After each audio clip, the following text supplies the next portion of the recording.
कोई नहीं, मैं हो जाएगा। आज का जो हमारा टॉपिक है विंध्याचल पर्वत श्रृंखला, तो आप सभी लोग अपनी कॉपी में लिखिए विंध्याचल पर्वत श्रृंखला। देखिए इससे पहले हम लोगों ने क्या भी कवर किया है, हिमालय पर्वत श्रृंखला। इससे पहले हमने हिमालय पर्वत श्रृंखला कवर किया है। हिमालय क्षेत्र के जितने ऊंचे पर्वत हैं, छोटे पर्वत हैं और जितने भी पर्वत श्रृंखलाएं हैं और वहां पर किस प्रकार के वन पाए जाते हैं, इनको हमने देखा है। आज का जो टॉपिक है विंध्याचल पर्वत श्रृंखला, ठीक है। तो हमारी जो विंध्याचल पर्वत श्रृंखला है, उससे पहले जरा आप एक बार नजर मान लीजिए। ये हमारे भारत का मैप है और भारत के ऊपर सबसे ऊपर काराकोरम पर्वत श्रृंखला, फिर उसके बाद क्या है लद्दाख पर्वत श्रृंखला, उसके बाद क्या है हमारा जास्कर पर्वत श्रृंखला, और उसके बाद हमारा महान हिमालय जो चाप के आकार का है, और उसके नीचे कौन सा है पीर पांचाल, और उसके नीचे क्या है धौलाधार, और सबसे लास्ट में क्या है शिवालिक, है ना, शिवालिक है। अब जैसे ही हमारे भारत की धरती आगे तिब्बत के ग्रेनाइटिक पठार से टकराई थी और नतीजा क्या हुआ, ऊंचे ऊंचे पर्वतों का निर्माण हुआ, हिमालय पर्वत का निर्माण हुआ, मोड़दार पर्वतों का निर्माण हुआ, और इन पर्वतों की ऊंचाई इतनी ज़्यादा हो गई कि ऊंचाई के साथ साथ इन पर्वतों का तापमान घट गया, और घटने की वजह से वहाँ पर बारिश के रूप में बर्फबारी होने लगी, और वह पूरी बर्फबारी पूरा का पूरा जो पर्वत क्षेत्र है हिमाच्छादित हो गया, और हिमाच्छादित होने की वजह से हिमनदों का निर्माण हुआ। और वो जो हिमाच्छादित क्षेत्र जिसको बोलते हैं ग्लेशियर, अब ग्लेशियर में क्या हुआ भाई साहब, जो ग्लेशियर है जैसे ही तापमान बढ़ा, क्योंकि हमारा भारत उष्णकटिबंधीय क्षेत्र में रहता है, हमारा भारत कर्क रेखा में विराजमान है, और कर्क रेखा में सूर्य की किरणें लंबवत पड़ती हैं, तो तापमान जैसे ही थोड़ा सा बढ़ा वो ग्लेशियर पिघलना शुरू कर दिए, और पिघलना शुरू करने के बाद कई सारे हिमालय पर्वतों से कई सारी नदियां निकली, और नदियां निकलकर बारहमासी नदियां बनी, क्योंकि ग्लेशियर पिघलते जा रहे थे, रोज दिन में पिघले रात में उतना ही बर्फ बन जाए, यानी बारहमासी नदियों का निर्माण हुआ। और बारहमासी नदियों के निर्माण के बाद वह नदियां 12 महीने चलती रहीं, और तराई क्षेत्र से अच्छा खासा अवसाद बहाने के बाद उसने विशाल भारत का मैदान, या फिर आप बोल सकते हो गंगा का मैदान बनाया उसने। और गंगा का मैदान आप देख रहे हो कि पूरा का पूरा प्लेन क्षेत्र है, मैदानी क्षेत्र है, ठीक है। और ये कैसे बना है, नदियों द्वारा अवसाद बहाकर लाया गया और साइड में उसको जमा कर दिया गया। फिर हम देखते हैं कि अगर इस घास के इस मैदानी क्षेत्र से भी अगर हम दक्षिण की ओर जाएंगे, तो हमारा राजस्थान, मध्य प्रदेश, ये इधर बघेलखंड, बुंदेलखंड, और उत्तर प्रदेश छोटा नागपुर का पठार, इधर महाराष्ट्र, गुजरात का क्षेत्र आता है। तो इस क्षेत्र में कौन सी पर्वत श्रृंखलाएं पाई जाती है और उसका निर्माण कब हुआ है, इस वीडियो के माध्यम से हम आज देखेंगे, ठीक है।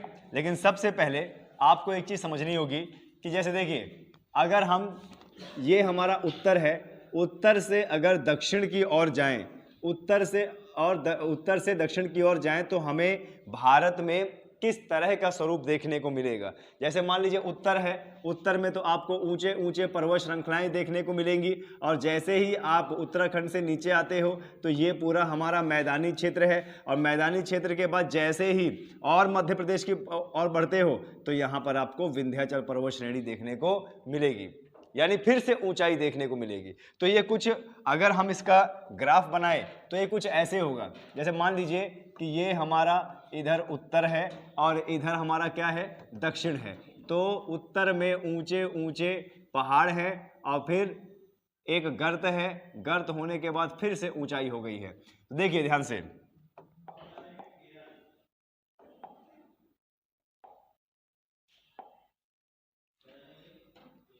ये हमारे पर्वत है ऊंचे ऊंचे, और पर्वत ऊंचे होने के बाद फिर एक गर्त है, गर्त होने के बाद फिर से ऊंचाई आ गई है। तो देखिए ये जो ऊंचे ऊंचे पर्वत हैं, यही हमारे क्या है हिमालय पर्वत है, और जो ये नीचे गर्त है, गड्ढा है, यही हमारा क्या है गंगा का मैदान। और गंगा के मैदान से और दक्षिण की ओर जाओगे तो मध्य प्रदेश का क्षेत्र आता है, जो कि विंध्याचल पर्वत श्रेणियों से घिरा हुआ है। तो फिर से ऊंचाई देखने को मिलेगी, फिर से आपको ऊंचाई देखने को मिलेगी। और यहाँ पर छोटी छोटी जो पर्वत श्रृंखलाएं देखने को मिलेंगी, यही क्या है हमारा विंध्याचल श्रेणियां, विंध्याचल श्रेणियां। तो आप जरा बताइए, जैसे ये दक्षिण है, दक्षिण से यहाँ से हम देखेंगे उत्तर है, ये उत्तर से जैसे ही नीचे उतरेंगे तो ये यहाँ पर हमारे मैदानी क्षेत्र देखने को मिल रहा है। मैदानी क्षेत्र मतलब ये गर्त। और यहाँ से और नीचे आप आओगे और नीचे जाओगे तो आपको ऊंचाई वाला क्षेत्र देखने को मिलेगा। यानी गंगा के मैदान में रहने वाले लोग वास्तविक में एक गर्त में रह रहे हैं।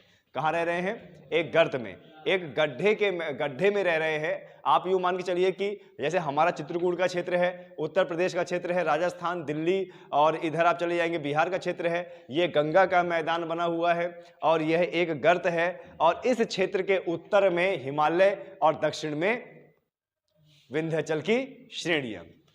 क्लियर है? आया समझ में? अब इस मैप को और अगर ध्यान से देखेंगे तो हम जब दक्षिण की ओर जाते हैं तो भी हमें बहुत सारे पर्वत मिलते हैं। सबसे पहले हमारे भारत की सबसे प्राचीनतम पर्वत श्रृंखला अरावली पर्वत श्रृंखला को देखेंगे, जो गुजरात से लेकर दिल्ली तक में फैली हुई है। ये गुजरात से लेकर दिल्ली तक फैली हुई है और दिल्ली में रायसीन पहाड़ी तक गई हुई है, लगभग 1000 किलोमीटर। लगभग कितना? 1000 किलोमीटर। और विंध्याचल पर्वत श्रृंखला के उत्तर पश्चिम में है। विंध्याचल पर्वत श्रृंखला के उत्तर पश्चिम में है। अभी आपको बताएंगे कि कहां पर है ये। इसका नाम क्या है? अरावली। और अरावली का निर्माण तब का निर्माण है जब पृथ्वी का निर्माण हो रहा था। यही कारण है कि इसमें कोई भी जीवाश्म नहीं पाया जाता, क्योंकि जब पृथ्वी का निर्माण हो रहा था उस समय कोई भी जीव नहीं उपस्थित था और धीरे धीरे जो पृथ्वी है वह सूर्य से दूर जा रही थी और धीरे धीरे पृथ्वी ठंडी हो रही थी। और ठंडे होने की वजह से पृथ्वी के ऊपर का जो मैग्मा था, ऊपर का जो लावा था, जो खौलता हुआ लावा था, वो धीरे धीरे सूख रहा था। क्यों? क्योंकि सूर्य से पृथ्वी दूर जा रही थी और दूर जाने की वजह से तापमान में गिरावट आ रही थी। नतीजा, ऊपर की जो परपटी है उसमें सिकुड़न आई। पृथ्वी की जो ऊपर की परपटी है उसमें सिकुड़न आई और सिकुड़न आने की वजह से ऊंचावच का निर्माण हुआ, मोड़दार पर्वतों का निर्माण हुआ। तो हमारी जो अरावली पर्वत श्रृंखला है वो प्राचीनतम पर्वत श्रृंखला है। और कैसी पर्वत श्रृंखला है? वलित का मतलब होता है मोड़दार पर्वत श्रृंखला। अब इसमें कई सारे मोड़ हैं, कई सारे फोल्ड हैं, लेकिन आपको बता दें ये श्रृंखला क्योंकि पृथ्वी के निर्माण के समय से है, ये श्रृंखला पृथ्वी के निर्माण समय से है। और फिर जब धीरे धीरे पृथ्वी में पानी आया, पृथ्वी का वातावरण बना, पृथ्वी का एक एनवायरनमेंट बना और उसके बाद जैसे जैसे धूप आती गई, सर्दी आती गई, बारिश आती गई, हवाएं चलती गई, तो इस पूरे के पूरे अरावली श्रृंखला का क्षरण हुआ। क्षरण का मतलब यह थोड़ा थोड़ा इस श्रेणी का अपरदन स्टार्ट हुआ। पहले बड़े ऊंचे ऊंचे पहाड़ हुआ करते थे, लेकिन कई करोड़ों साल में जैसे मौसम का बदलाव होता है, दोपहर को धूप होती है, हवाएं चलती हैं, बारिश आती है और बाढ़ आती है, इसकी वजह से अरावली श्रृंखला कटी फटी हो गई। कटी फटी मतलब इतने करोड़ों वर्ष से इसका अपरदन हुआ है और अपरदन के कारण बालू का निर्माण, मिट्टी का निर्माण, छोटी छोटी चट्टानों का निर्माण हुआ है। यानी अगर आज आप अरावली श्रृंखला को देखते हो तो यह आपको कटी फटी श्रृंखला दिखेगी और ऐसी श्रृंखला दिखेगी जो ऐसा प्रतीत होगा कि धीरे धीरे अब यह धरातल में, धीरे धीरे यह जमीन में विलीन हो रही है। आपने देखा होगा कि जैसे नदियों के किनारे कई सारे कगर कटे फटे रहते हैं, नदियों के किनारे कई सारे कगर कटे फटे रहते हैं और बारिश जब होती है और पहाड़ों से पानी जब नीचे उतरता है तो जो पानी है, पानी का रंग गौधुला होता है ना, मटमैला होता है। अब ये मटमैला क्यों हो रहा है भाई? क्योंकि वो पानी जब ऊपर से आ रहा है बहते हुए तो पहाड़ को धीरे धीरे काटते हुए आ रहा है ना। कभी भी बारिश होती है तो ध्यान दीजिएगा, अगर वह भौतिक चीज़ों से टकराएगा पानी तो थोड़ा बहुत कटाव तो करेगा ही। अब जैसे मान लीजिए कि यहाँ से एक नदी बह जाए भविष्य में और वो नदी इस दीवार के किनारे किनारे बह रही है और दीवार उस नदी से लगी हुई है और पानी अगर रनिंग मतलब बह रहा है, तो आगे आने वाले समय में वह पानी इस दीवार का कटाव करेगा। क्यों? क्योंकि पानी के कणों का और दीवार के कणों का क्या हो रहा है? घर्षण हो रहा है, और घर्षण की वजह से धीरे धीरे धीरे धीरे दीवार कटती चली जाएगी। और धीरे धीरे जो दीवार कटती चली जाएगी, और जो छोटे छोटे कण कटेंगे, उसी को हम बोलेंगे क्या? अवसाद। क्या बोल देंगे हम? अवसाद। तो एक टाइम ऐसा भी आएगा कि जो नदी है वह इस दीवार को पूरा का पूरा क्या कर देगी? काट देगी, है ना, यानी इसका अपरदन कर देगी, क्षरण कर देगी। तो धीरे धीरे यह क्या हो जाएगा? विलीन हो जाएगा। आपने देखा होगा अपने आसपास के माहौल में धूल है, मिट्टी है, छोटे कण हैं, बड़े कण हैं, पाउडर जैसे कण हैं, महीन कण हैं। तो हमारी पृथ्वी में ये जो कण हैं ये आए कहाँ से? आपको बता दें, जैसे पहाड़ है, पर्वत है, रोड है, पठार है, कुछ ऊंची जमीन है, कुछ निचली जमीन है, इसमें रोजाना हवा तो चलती है। तो हवा क्या है? इनके कणों से स्पर्श होती है, और हवा भी इनका कटाव करके जाती है। हवा कटाव करता है, तापमान, अत्यधिक तापमान से भी पृथ्वी का कटाव होता है, अत्यधिक बारिश से भी पृथ्वी का कटाव होता है। एग्जाम्पल के लिए आपने देखा होगा कि जहां पर भी आप लोगों का घर में अगर हैंडपंप होगा, तो हैंडपंप के नीचे आप लोग पटिया लगा देते हैं, राइट? हैंडपंप के नीचे आप लोग पटिया लगा देते हैं, और हैंडपंप का रेगुलर इस्तेमाल करते हैं। सुबह से लेकर शाम तक हैंडपंप इस्तेमाल होता है। तो हैंडपंप से पानी एक गुरुत्वाकर्षण बल लगने की वजह से नीचे गिरता है, तो पटिया जो नीचे रखी रहती है उसमें कुछ ना कुछ कटाव होता है। रोजाना पानी उसमें आ रहा है, रोजाना पानी गिर रहा है, तो उस पटिया का कुछ ना कुछ कटाव होता है। अगर आप अपने गांव में देखेंगे जो बहुत पुराने नल हैं और उसके नीचे जो पटिया रखी हुई है, वह पटिया थोड़ी खोखली हो गई है। क्या आपने देखा है ऐसा? और आपने ये भी देखा होगा कि जहां पर पटिया रखी रहती है और जहां पर पानी गिरता है उसका रंग अलग होता है और अगल बगल का रंग अलग होता है। यह दिखाता है कि पानी के रेगुलर बहाव की वजह से उस जमीन का कटाव हो गया है। उस जमीन का क्या हो गया है? कटाव हो गया है। अब वो कटा कैसे है? क्योंकि पानी लगातार घर्षण करके जा रहा है। इसी प्रकार से जो बड़े बड़े पहाड़ होते हैं, छोटे पहाड़ होते हैं, पठार होते हैं, लगातार मौसम की क्रियाओं की वजह से इनका कटाव होता है। अरावली श्रृंखला आज से लगभग बहुत साल पहले प्राचीनतम श्रृंखला है, जब पृथ्वी का निर्माण हो रहा था तब की बनी हुई है, और तब से लेके आज तक लगातार मौसम की क्रियाएं इसमें हो रही हैं, और मौसम की क्रियाओं की वजह से इसका इतना ज्यादा क्षरण हो गया है कि अब यह कटी फटी श्रृंखला दिखती है। इसी के अगर हम थोड़ा सा पूर्व की तरफ जाएंगे तो गुजरात से लेकर, गुजरात और राजस्थान, मध्य प्रदेश, उत्तर प्रदेश से लेकर बिहार, सासाराम, लगभग 1080 किलोमीटर लंबी, 1080 किलोमीटर लंबी हमारी एक श्रृंखला है, जिसको हम बोलते हैं विंध्याचल, विंध्याचल पर्वत श्रृंखला। क्या बोलते हैं हम? विंध्याचल पर्वत श्रृंखला। ठीक है। जैसे ही हम अपने जम्मू कश्मीर से दक्षिण की ओर उतरेंगे और दिल्ली और उत्तर प्रदेश को पार करेंगे, राजस्थान को पार करेंगे, तो हमारी एक पर्वत श्रृंखला है जो गुजरात से लेके बिहार सासाराम जिले तक बनी है, और लगभग 1080 किलोमीटर है। लगभग कितनी है? 1080 किलोमीटर। और इसका विस्तार, इसके विस्तार में कौन कौन से राज्य आते हैं? इसके विस्तार में आता है इधर गुजरात, गुजरात के बाद इधर राजस्थान, राजस्थान के बाद बहुत सारा एरिया है उत्तर प्रदेश, और उत्तर प्रदेश के बाद इधर बिहार, और मध्य प्रदेश का संपूर्ण इलाका इसके अंडर में आता है। अब आपको ये पता होना चाहिए कि ये जो विंध्याचल पर्वत श्रृंखला है, जो गुजरात से लेके सीधे दिल्ली तक जा रही है, बिहार तक जा रही है, मध्य प्रदेश और राजस्थान, उत्तर प्रदेश कवर करते आ रही है, इसका निर्माण कौन से काल में हुआ है? तो आपको बता दें, ये जो विंध्याचल पर्वत श्रृंखला है, विंध्याचल पर्वत श्रृंखला का निर्माण अरावली के बाद में हुआ है। क्या हुआ है? अरावली के बाद में हुआ है। सबसे पहले भारत की जितनी भी पर्वत श्रृंखलाएं हैं उसमें सबसे पहले निर्माण हुआ है अरावली का। अरावली के बाद निर्माण हुआ है किसका? विंध्याचल पर्वत श्रेणी का। इसके बाद निर्माण हुआ है सतपुड़ा पर्वत श्रेणी का। इसके बाद निर्माण हुआ है सतमाला पर्वत श्रेणी का। ऐसे करके विंध्याचल पर्वत श्रृंखला हमारी बिहार तक गई हुई है। अब आपके मन में सवाल आना चाहिए कि आखिरकार किस काल में, किस युग में इसका निर्माण हुआ है? तो आपको बता दें, ये जो विंध्य पर्वत श्रृंखला है, इसका कैम्ब्रियन युग में इसका निर्माण हुआ है। कैम्ब्रियन युग।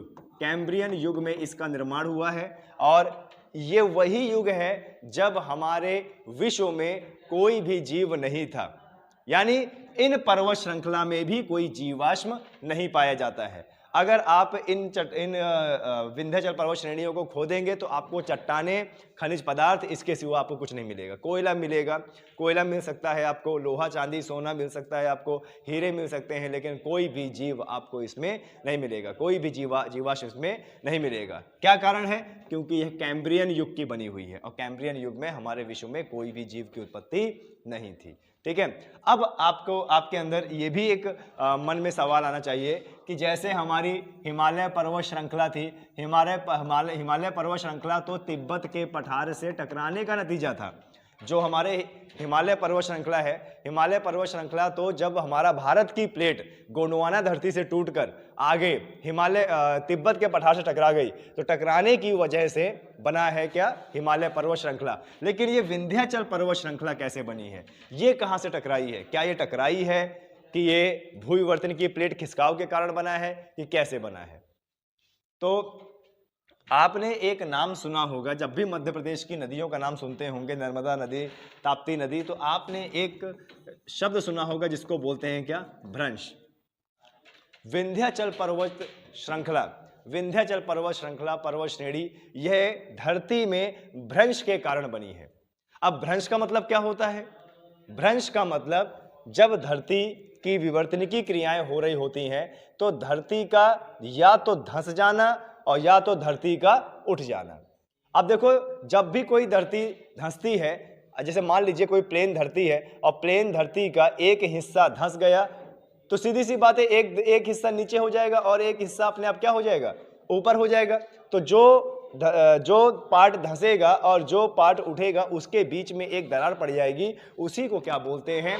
भ्रंश। यानी हमारे विंध्याचल पर्वत श्रेणियों का जो निर्माण हुआ है, सतपुड़ा श्रेणी, सतमाला श्रेणी का जो निर्माण हुआ है, ये कैसे निर्माण हुआ है? भारत के मध्य प्लेट में भ्रंश पड़ने के कारण। आया समझ में? अब अच्छा, आप लोग ये भी जानते हो कि जब हमारा भारत तिब्बत के पठार से टकराया था, जब हमारा भारत तिब्बत के पठार से टकराया था तो इस चाप के आकार का हिमालय पर्वत बना था। तो हमारे भारत का ये जो पृष्ठ हिस्सा है ये उठ गया था और ये जहां से टकराया था वो हिस्सा धंस गया था। नतीजा हमारे भारत का जो ढाल है वह दक्षिणी पूर्व हो गया था। नतीजा यही कारण है कि जो अत्यधिक नदियां होती हैं हमारे देश की, वो कहाँ पे गिरती हैं? बंगाल की खाड़ी में गिरती हैं और डेल्टा का निर्माण करती हैं। कुछ ही नदियां हैं जो अरब सागर में गिरती हैं। तो आखिरकार ऐसा क्या कारण है कि जब हमारी इतनी सारी नदियां बंगाल की खाड़ी में गिरती हैं तो कुछ नदियां हमारी अरब सागर में क्यों गिरती हैं और कुछ नदियां हमारी उत्तर की ओर प्रवाहित क्यों होती हैं? जब हमारे भारत का ढाल, आपके दिमाग में यह प्रश्न आना चाहिए कि जब हमारे भारत का ढाल दक्षिण पूर्व यानी बंगाल की खाड़ी की तरफ है तो हमारी नदियां कुछ उत्तर की ओर क्यों बह रही हैं? हमारी नदियां कुछ पश्चिम की ओर क्यों बह रही हैं? तो इसका उत्तर है भारत के मध्य प्लेट में भ्रंश का निर्माण होना। ठीक है। और भ्रंश में क्या होता है? दरार पड़ती है। भ्रंश में क्या होता है? दरार पड़ती है जमीन में, या तो हिस्सा ऊपर उठेगा या तो हिस्सा नीचे उठेगा, भूविवर्तनिकी प्लेटों के क्रियाओं के कारण। तो क्या हुआ कि जब हमारे विंध्याचल पर्वत श्रेणियों का निर्माण हुआ तो ये भ्रंश के कारण ऊपर उठ गया और ऊपर उठने की वजह से ये जो हमारा गंगा का मैदान है यह निचला हो गया और विंध्याचल श्रेणी उठ गई और नतीजा ये जो उठने की वजह से भ्रंश पड़ा और हमारी जो नदियां हैं वो विंध्याचल श्रेणी से किस और बहने लगी? उत्तर की ओर बहने लगी। तो आपने देखा होगा मध्य प्रदेश से निकलने वाली नदियां जैसे चंबल है, बेतवा है, काली सिंध है, सोन नदी है, केन नदी है, यह उत्तर की ओर प्रवाहित होती हैं। अब जैसे मान लीजिए कि ये बहुत बड़ा हॉल है और ये एकदम प्लेन हॉल है और मान लीजिए पीछे से धरती ऊपर उठ जाए तो पानी किस तरफ बहेगा? इस तरफ बहेगा। तो बस सेम ऐसा ही चीज हुआ है। ये मध्य प्रदेश की जो पर्वत श्रृंखलाएं हैं, ये विंध्याचल पर्वत श्रृंखला है, ये भ्रंश के कारण उठ गई और इसमें मोड़ पड़ गया, और मोड़ पड़ने के बाद इतना हिस्सा उठ गया, और इतना हिस्सा उठने के कारण यहां से जो नदियां निकली उनका जो बह रही है वो किस तरफ बही? उत्तर की ओर बही। आपसे अगर कोई पूछे एग्जाम में कि जब हमारे भारत की ढाल दक्षिण पूर्व की ओर है, बंगाल की खाड़ी की ओर है, तो ये चंबल, बेतवा, काली सिंध, सोन नदी, टोंस नदी है ना, यह उत्तर की ओर क्यों प्रवाहित होती हैं? तो बता दीजिएगा कि ये जो विंध्याचल पर्वत श्रृंखला है, इसमें भ्रंश पड़ने के कारण और इसमें ऊंचाई होने के कारण यहाँ पर गर्त का निर्माण हुआ, मैदानी क्षेत्र में गर्त का निर्माण हुआ। अब सीधी सी बात है, जहां ढलान होगी पानी तो वहीं बहेगा। तो विंध्याचल पर्वत श्रेणी उठने के बाद ढलान गंगा के मैदान की तरफ हो गई, और ढलान गंगा के मैदान की तरफ होने की वजह से यही कारण है कि मध्य प्रदेश से विंध्याचल श्रेणी से जो नदियां निकलती हैं वह उत्तर की ओर प्रवाहित होते हुए हमारे उत्तर प्रदेश में आती हैं और हमारी गंगा या यमुना नदी से मिल जाती हैं। जैसे चंबल नदी यमुना नदी से मिलती है, बेतवा, काली सिंध, टोंस, केन, ये सब उत्तर की ओर प्रवाहित होती है। तो ये थी हमारी विंध्याचल पर्वत श्रृंखला। उसके बाद नीचे की ओर बात करें तो नीचे है हमारी कौन सी? सतपुड़ा श्रृंखला। कौन सी श्रृंखला? सतपुड़ा। इसी के नीचे विंध्याचल, ये भाई हमारी विंध्याचल है, विंध्याचल पर्वत श्रृंखला जो कि गुजरात से लेकर बिहार के सासाराम तक गई हुई है। उसी के नीचे ये जो हमारी श्रृंखला है, ये कौन सी श्रृंखला है? सतपुड़ा। कौन सी श्रृंखला है? सतपुड़ा। और इस सतपुड़ा ये भी श्रृंखला भ्रंश पड़ने के कारण है।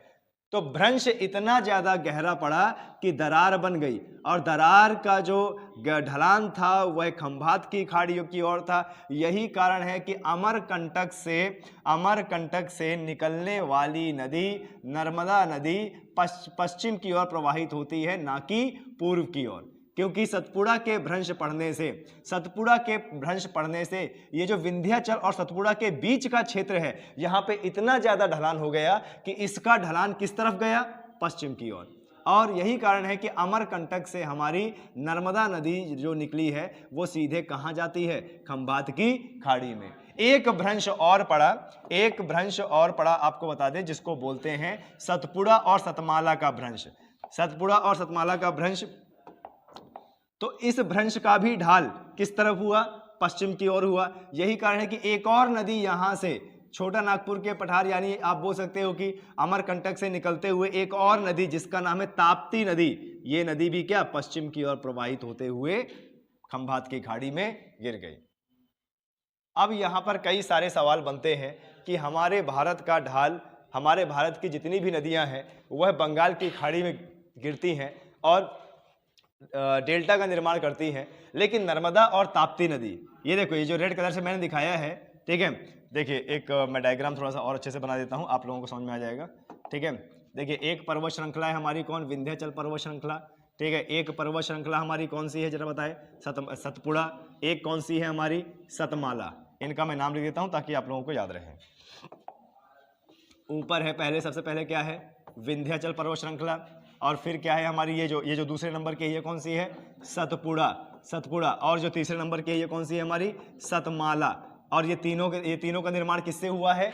भ्रंश पड़ने के कारण। यानी भारत की धरती में भ्रंश पड़ा, धरती टूटी और धरती का हिस्सा ऊपर या नीचे धंसा, और इन्हीं के बीच से ये जो धसान है, ये जो गर्त है, ये जो भ्रंश है, ये इतना ज़्यादा ढाल हो गया, और ढाल इसका किस तरफ हुआ?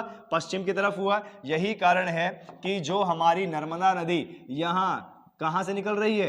अमरकंटक से। वो बहते हुए सीधे कहाँ विलीन हो जाती है? खंभात की खाड़ी में। जिस नदी को बहना चाहिए यहाँ पर बंगाल की खाड़ी में, वो नदी कहाँ आ रही है? खंभात की खाड़ी में। फिर सतपुड़ा और सतमाला, सतपुड़ा और सतमाला के बीच भ्रंश पड़ा, सतपुड़ा और सतमाला के बीच भ्रंश पड़ा, धरती में दरार आई, धरती नीचे गर्त, वी आकार का गर्त बना और यहां से एक और नदी जो अमरकंटक से निकलती है और वो कहां गई? सीधे खंभात की खाड़ी में। तो जो सतपुड़ा के, ध्यान दीजिएगा, जो सतपुड़ा के ऊपर है वो नदी है कौन सी? नर्मदा नदी। और जो सतपुड़ा के नीचे है वो नदी कौन सी है? तापी नदी। और यहां पर प्रश्न बनता है कि नर्मदा और तापी के नदी के बीच में कौन सी पर्वत श्रृंखला है? सतपुड़ा पर्वत श्रृंखला। और यहां पर यह भी प्रश्न बनता है कि विंध्याचल पर्वत सतपुड़ा पर्वत के बीच में कौन सी पर्वत श्रृंखला, कौन सी नदी बहती है? नर्मदा नदी। और आपको बता दें ये नर्मदा नदी किसी जंगल झाड़ से नहीं बहती है। ये जो धरती का क्रैक हुआ था, धरती की दरार बनी थी, उस दरारों से बहते हुए सीधे कहां जाती है? खंभात की खाड़ी में। अब यह किसी जंगल झाड़ से नहीं बहती है, भ्रंश दरारों से बहती है। और दरार में क्या है? मिट्टी, चट्टान, पत्थर, कंकड़। तो यही कारण है कि जब यह नर्मदा नदी खंभात की खाड़ी में गिरती है तो यह किसी भी डेल्टा का निर्माण नहीं करती है। और डेल्टा का निर्माण नहीं करती तो किसका निर्माण करती है? क्या अपने साथ बहा के लाती है? कंकड़ पत्थर। तो जब अपने साथ यह कंकड़ पत्थर बहा के लाती है तो वही कंकड़ पत्थर यह खंभात की खाड़ी में डाल देती है। और खंभात की खाड़ी में जब यह, ध्यान दीजिएगा, यहां पे मैं डायग्राम बना रहा हूं, देखिए ये जो हमारा पश्चिमी कगर है, ये जो हमारा पश्चिमी कगर है, पश्चिमी घाट है और ये थोड़ा सा ऊंचा है। तो जब नदी ऊपर से नीचे गिरती है, ऊपर से नीचे गिरती है तो नीचे एक गर्त का निर्माण करती है, यानी नीचे एक क्या है? कुंड है। तो जो ये नदी, नर्मदा नदी जब नीचे गिरती है तो यहाँ पर क्या है? एक कुंड है और कुंड बना हुआ है। और इसी कुंड में क्या गिरते हैं? कंकड़ पत्थर गिरते हैं। और इधर क्या है? इधर क्या है? अरब सागर का पानी है। ठीक है। अब जब ये इतने बड़े बड़े कंकड़ पत्थर यहाँ पर गिर रहे हैं तो गिरने की वजह से यहाँ पर पत्थरों की एक दीवार बन गई है। क्या बन गई है? पत्थरों की एक दीवार बन गई है। ठीक है, जिसमें अरब सागर का पानी आता है और जाता है। और ये जो दीवार बनी है पत्थरों की, इसी को बोलते हैं एस्चुरी। क्या बोलते हैं? एस्चुरी, है ना। अब देखो, क्योंकि सागर का पानी तो लहरें मारता है ना, लहरें आती हैं जाती हैं। तो जब नदी का पानी नीचे गिर रहा होता है उसी समय अरब सागर की लहरें आती हैं, इस पानी को छू के जाती हैं, फिर इस पानी को टच करती हैं लहरों द्वारा। इसी से निर्माण होता है ज्वार नद मुख का। यानी नर्मदा नदी और ताप्ती नदी किसका निर्माण करती हैं? एस्चुरी का निर्माण, और ज्वार नद मुख का निर्माण करती हैं। आया समझ में? अब यहाँ पर कंकड़ पत्थर ये पूरा इकट्ठा हुआ है, कंकड़ पत्थर इकट्ठा हो रखा है, तो यहाँ पर थोड़ी ना वनस्पति उगेगी। अब यहाँ पर अगर मिट्टी होती, दलदली मिट्टी होती तो वनस्पति उगती। अब यही कारण है कि यहाँ पर कोई वनस्पति नहीं उगती है, इसी को बोलते हैं एस्चुरी। और यहाँ पर जो ये पानी लहरें आ रही हैं और टकरा रही हैं नर्मदा नदी के इधर मुहाने से आप बोल सकते हो, तो इसी को बोलते हैं ज्वार नद मुख। बड़े बड़े ज्वार आते हैं जो पानी से टकराते हैं, और यहीं पर क्या बना हुआ है? कुंड। क्लियर है? आया समझ में? अब भ्रंश में कोई पेड़ नहीं है, पर्वत नहीं है, चट्टाने हैं, कंकड़ हैं, तो बस उन्हीं को बहा के अपने साथ में लेके खंभात की खाड़ी में गिरा देती है। ठीक है। और ये जो विंध्याचल श्रेणी है, और विंध्याचल श्रेणी और सतपुड़ा श्रेणी, विंध्याचल श्रेणी और सतपुड़ा श्रेणी, इसके बीच में जो नर्मदा नदी है इसमें कई सारे बांध बने हुए हैं और मध्य प्रदेश के पूरे क्षेत्र को सिंचित करती है। और ये जो विंध्याचल श्रेणी और सतपुड़ा श्रेणी के बीच की जो जगह है इसी को बोलते हैं नर्मदा बेसिन या नर्मदा घाटी क्षेत्र। नर्मदा घाटी क्षेत्र। अब यहाँ के लोग नर्मदा नदी से पानी भरकर अपने खेत को सिंचित करते हैं। जिस तरीके से उत्तर प्रदेश में सबसे पवित्र नदी गंगा है, उसी तरीके से मध्य प्रदेश में सबसे पवित्र नदी क्या है? जी जी, पतली धारा है, वहां से पतली धारा, फिर आगे चल के मैदानी क्षेत्र मिल जाता है, थोड़ा सा भ्रंश क्षेत्र मिल जाता है, वहां पे पानी का जमावड़ा होता है। अब अगर पतली धारा होती तो इसके ऊपर डैम क्यों बनाते? ये भी देखिए जहां से पानी निकलता है ना, जहां से पानी का स्रोत होता है, वो एक स्रोत नहीं होता, बहुत सारा स्रोत होता है। आपको बता दें, वहां थोड़ा थोड़ा पानी ही निकलता है। बाद में जाके जब जिस तरीके से नदी का मार्ग होता है उस हिसाब से नदी का जो क्षेत्र होता है उसमें जल भराव होता है ना। अब जहां से गंगा नदी निकलती है, जहां से गंगा नदी का निर्माण होता है, या फिर गंगा नदी के और पहले बहुत सारी नदियां मिलती हैं, वो तो ग्लेशियरों से पिघलती हैं, है ना। और ग्लेशियर पिघलते हैं और पानी जहां जमाव होता है, जमावड़े के बाद नदी का निर्माण होता है ना। चलिए, तो आज के लिए ये जो टॉपिक है मैप वाला, आप लोगों को पता चला कि विंध्याचल श्रेणी और ये सतपुड़ा श्रेणी, सतमाला श्रेणी ये किस प्रकार से बनी है और कैसे भ्रंश पड़ा है इसमें, और भ्रंश के कारण कैसे नदियों का जो रास्ता है वो बंगाल की खाड़ी में होना चाहिए तो वो कहाँ हो गया, अरब सागर में।